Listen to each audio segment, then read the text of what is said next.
Hi everybody. So I'm just currently in the car being a passenger princess waiting for Tom, and he is gone off to do some sort of motivational, inspirational video. So I thought, I want to do a video. Today we've been out. I picked him up this morning after the school run and I thought, right, I'm going out. I want to go out and I'm going to go and see the bluebells, and so I took him to Bluebell Woods because he's never been there, and then we got home, had a bit of lunch, and then I was like, I cannot just sit here, like I need to go somewhere. I was like, wherever you want to go, like I've got petrol in the car, let's go. And so we ended up in Monmouth and we're just here now, be leaving shortly to get back in time for the school run. But the reason I'm here, the reason I'm doing a video, the reason I'm speaking out is because I have been dating for the last couple of months. So December, after Christmas, I matched with someone on Tinder. Honestly, I know, but I don't know what else to do. I don't know how else to meet people. I mean, I'm in the world now trying, but it doesn't happen naturally at the minute. So I was on Tinder, don't hold it against me. And you know, we were chatting away for a couple of months, 3 months before we actually went on a date. And it was nice. And I thought to myself, God, see, I am so calm. I am so grounded. I am absolutely like not worried, just letting it be what it is. Like I'm so healed, amazing. Never talked on the phone or anything, just texting, like maybe one message a day or whatever. Like lovely, nice.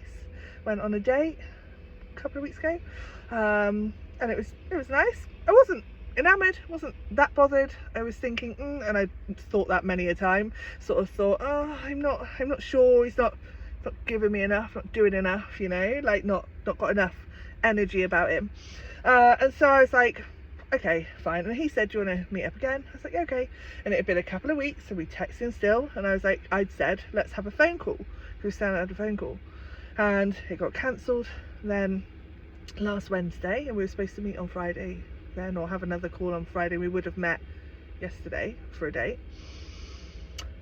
And yeah, last Wednesday came and he cancelled, and I was like, oh, sod this. So I went back on Tinder while I was rearranging the call, and I was feeling all bored and sat at home on my own. I was like, oh, I'll just swipe a few people, you know, and then matched with someone else. And this guy sent a few messages, and he was like bang bang bang bang bang with his messages. I was like, fuck, okay, keen, like they are coming in. You can tell he's neurospicy because of the way he communicates, but cool. And then I responded and I was like, right, I am actually going to go to bed. So the next day I carried on and responded properly, and at lunchtime, so literally not even 24 hours later, not even probably 12 hours later, no, it probably was, he basically was like, do you want to call? So bearing in mind, I had just spent 3.5 months talking to someone and we hadn't had one call. And then after not even a 24-hour period of this guy sending a few messages, he's like, do you want to call? And I thought, yeah, I actually do. Sod it. And so on that call, that was a half-an-hour call, he literally managed to hammer me down, pin me down to a date on Monday, just gone. And I was like, why not? You've caught me at a point when I'm like, fuck it. Like, why not? Honestly. And then sort of chatted away for a couple of days, and it was exciting. He was like arty farty type. He was literally, I realised, and I saw it instantly, I literally knew instantly that this guy was the polar opposite of the first guy. So we had a really slow, calm, quite quiet autistic guy, and then we've got the crazy, chaotic autistic guy. Just seem to attract the autistics, and that's fine, I love it. And he came with his other sort of things like quirks and stuff, and I was like, cool, doesn't bother me at all. Like ultimately seems like a cool dude, seems like he's got my vibe. And so we went on our date on Monday and it was lovely. And he was like, do you want to meet again? Do you want to do it again? I was like, yeah, okay. He's like, okay, how about Thursday? Like, so like, and I met some people that he knew when we were around, walked back to his car, like proper keen. I'm very excitable, and I did actually say to myself, he's got like puppy energy in the best way, you know, like that sort of like yeah, puppy energy. I can't describe it any other way, you probably know what I mean. And I was like, yeah, cool, like give it a go. Not overly convinced, but we're dating. That's the point of dating, right? Getting to know people, getting to see how you feel. And so yeah, like cool, chatted like later on that evening, and he was like gushing about how amazing it was. And I had actually found myself googling a couple of days after speaking to him, like there's so many similarities, and what are the differences between a love bombing narcissist and a neurospicy excited person. I was like, because it could be considered either way, it could be seen either way, but I was like, okay, it doesn't matter. I'm not getting into anything serious, like we are just dating, we're just seeing how it goes. And so I decided to call it a day with the other guy, because if nothing else, it just showed me how much fun it could be, how it could be talking to people and like lit up. And I was like, yeah, okay, like the other guy was lush, but yeah, I think that just didn't feel, fundamentally we just communicated differently. And this other one was, you know, deep and introspective, and you know, we communicated. He was training to be a therapist, and I was like, yes, and an artist. Like, come on, if that isn't my vibe, I don't know what is. But yeah, so just excited. But then, like yesterday or the day before, he sort of said about, because we'd booked to see each other on the Thursday, and then he'd like message me, said, what you doing on Saturday? He wanted to take me to see the Bluebells.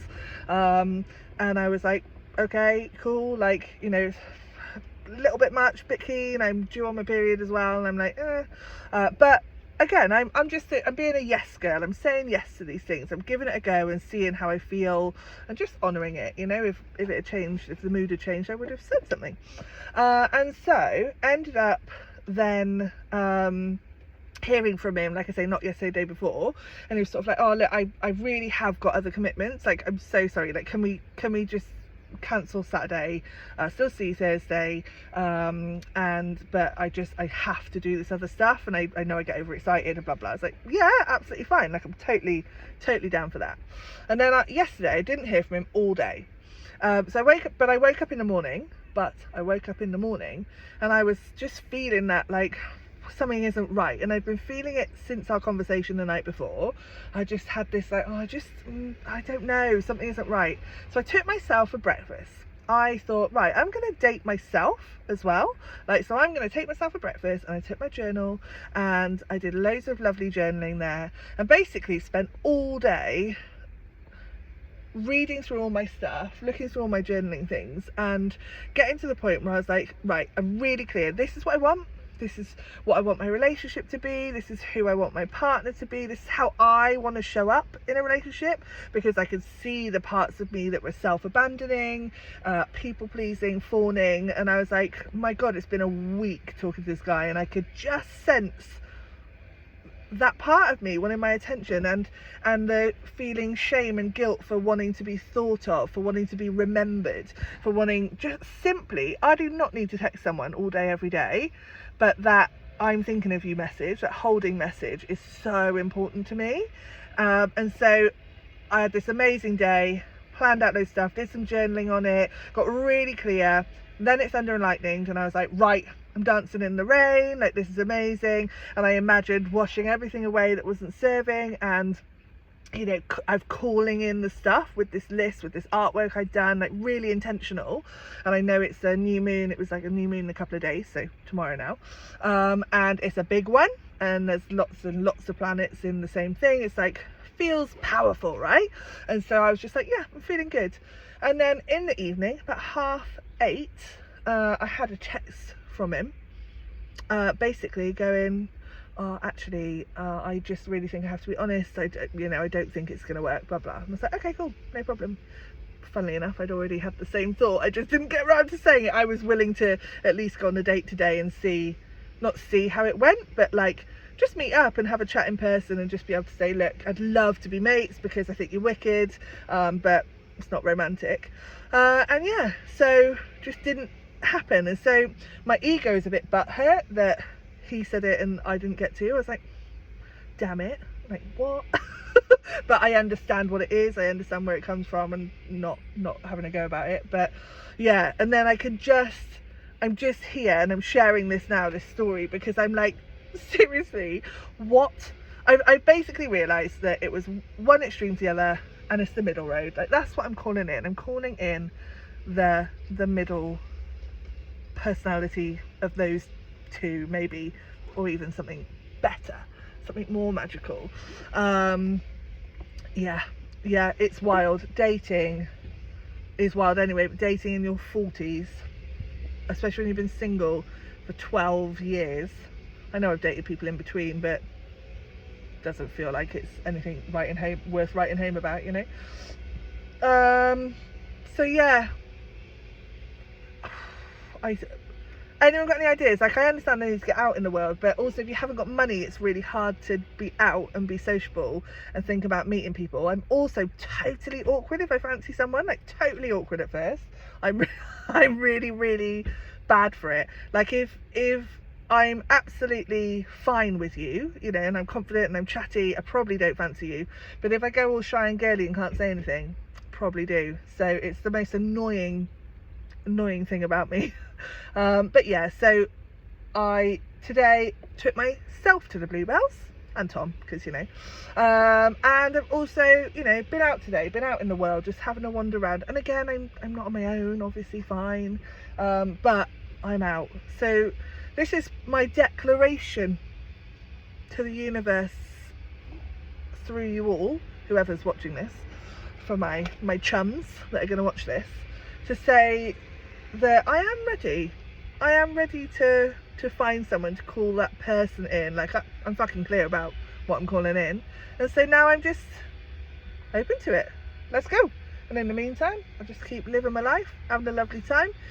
Thanks for the practice of seeing where my wounds still are, seeing my ego for what it's like, and yeah, here's to the next one.